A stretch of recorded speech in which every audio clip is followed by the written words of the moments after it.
Halo, berjumpa kembali teman Mina. Assalamualaikum warahmatullahi wabarakatuh. Semoga selalu dalam keadaan sehat walafiat ya. Nah, untuk pembahasan kali ini, saya akan membahas tentang seputar transaksi online. Nah, pasti bukan hal yang lazim lagi ya, seperti zaman sekarang ini. Apalagi di tengah pandemi COVID-19 ini, semuanya mengupayakan untuk cashless. Banyak kalangan, terutama generasi milenial, yang menggunakan aplikasi untuk memudahkan dalam bertransaksi online, terutama nih melalui GoPay dalam pembayaran ataupun menggunakan ojek online di saat teman-teman bepergian mungkin. Nah, GoPay dapat membantu kita untuk melakukan transaksi itu semua. Ketika kita berpergian menggunakan ojek online, dengan mudahnya kita bisa membayar melalui GoPay yang sudah disediakan atau diisi dengan saldo uang virtual. Terdapat kemudahan lain yang teman-teman bisa rasakan ketika ingin membeli sesuatu barang secara online. Kita bisa membayarnya hanya dengan mengetik di aplikasi GoPay ataupun yang lebih familiar OVO. Nah, GoPay atau OVO sendiri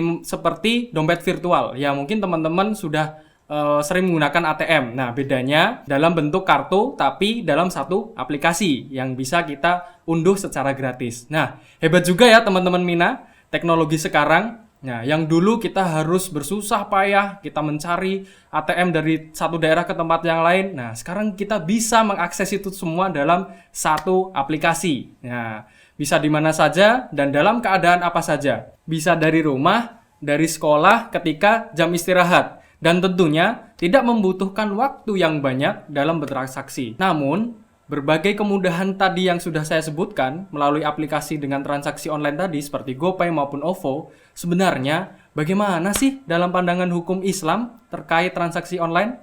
Teman Mina yang dirahmati oleh Allah SWT, dalam Islam sendiri sebenarnya sudah diatur sedemikian rupa dalam hal bermuamalah.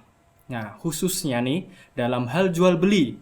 Dalam berjual beli ada beberapa rukunnya. Setelah melihat dan meyakini barang yang kita beli, kita wajib melihat nih, atau istilahnya itu takif. Nah, jadi karakter atau sifatnya kita harus tahu. Nah, dan tentunya ada akad bisnisnya. Nah, coba deh kita jabarkan bersama-sama kenapa sih ada ulama yang mengharamkan transaksi online tadi, GoPay maupun OVO. Ternyata setelah dilihat jauh lebih teliti, keharaman GoPay sendiri itu didasarkan pada pendapat takif fikih akad dalam GoPay. Nah, akad pinjam-meminjam itu tadi dengan kaidah yang berlaku. Setiap piutang yang mendatangkan kemanfaatan atau keuntungan tambahan adalah riba.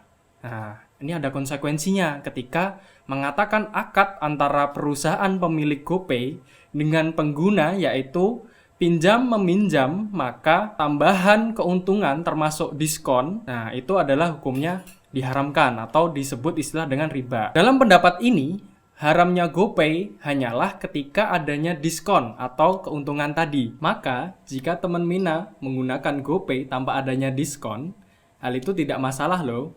Diskon dalam GoPay yang menurut pendapat ulama tadi sudah dihukumi dengan riba, sesuai dengan ayat di bawah ini. A'udzubillahi minasyaitonirrajim. Bismillahirrahmanirrahim.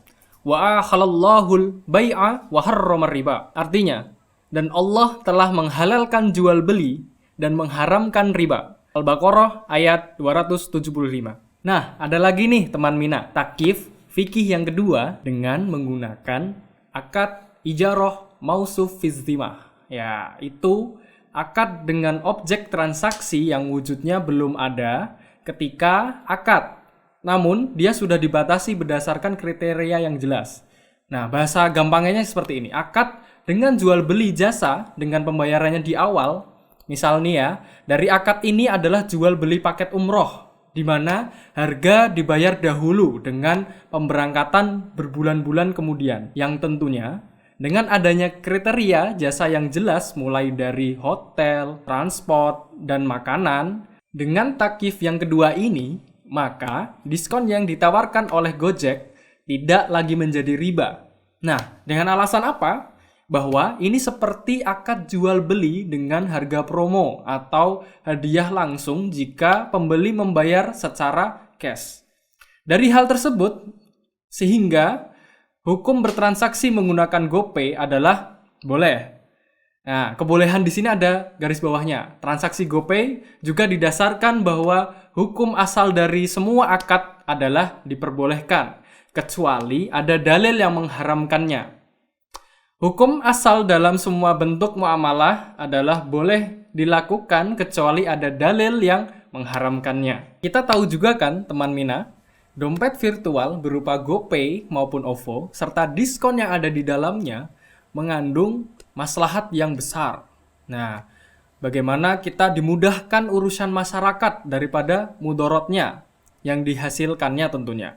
Dengan demikian, pendapat yang memperbolehkan dinilai lebih rajin daripada yang mengharamkannya. Jadi, teman-teman Mina sekalian, gak usah ragu kalau kamu memakai dompet virtual ini ya. Insya Allah semuanya halal. Sampai jumpa di episode selanjutnya. Wassalamualaikum warahmatullahi wabarakatuh.